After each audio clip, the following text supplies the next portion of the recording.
दिल में थी तमन्ना कि चीज़ें और बेहतर होंगी, लेकिन बेहतर कैसे होंगी जब आप पहले दिन बहुत सारे रन्स कंसीड कर जाते हैं। तो उसके बाद इट्स अ केस ऑफ वो चेजिंग योर शैडो, मतलब अपनी परछाई को पकड़ने का प्रयास आप कर रहे होते हैं, पर परछाई को मतलब कोई पकड़ नहीं पाया आज तक। कोशिश करते हैं आप, लेकिन आप पकड़ नहीं पाते हैं।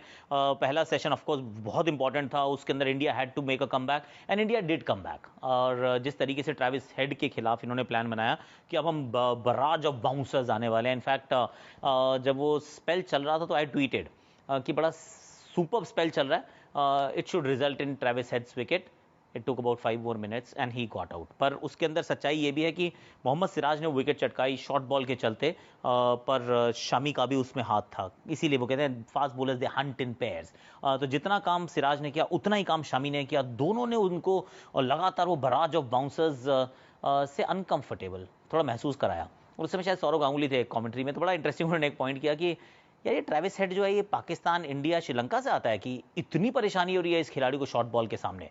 और वहाँ से मेरा एक्चुअली सेकंड टेक अवे था कि it took us about day and a half to realize कि इनको शॉर्ट बॉल के खिलाफ परेशानी है। मुझे तो याद आ रहा है ईशांत शर्मा ने भी इनको बाउंसर पे आउट किया था बैक इन द डे।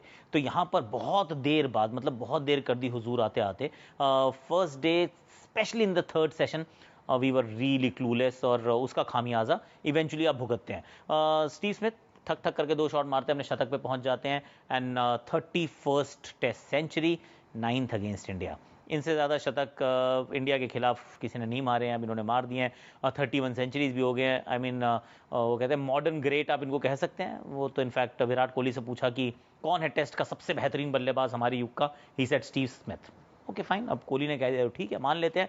पर इंडिया ने वापसी की, सिराज ने विकेट्स चटकाए, Mohammed Shami bowled tight spells, उसके बाद Shardul Thakur has this wicket taking luck. और ये वाला विकेट तो एक्चुअली बड़ा इंपॉर्टेंट था, स्टीव स्मिथ का आउट होना बहुत इंपॉर्टेंट था। और जिस तरीके से आउट हुआ आप कहते हैं वाओ, ये मतलब कैसे ऐसे कैसे होता है। इनफैक्ट हमने आई थिंक कल के इनसाइडर में बात की थी कि लाइंस जो है इनको आउटसाइड ऑफ रखनी चाहिए लगातार।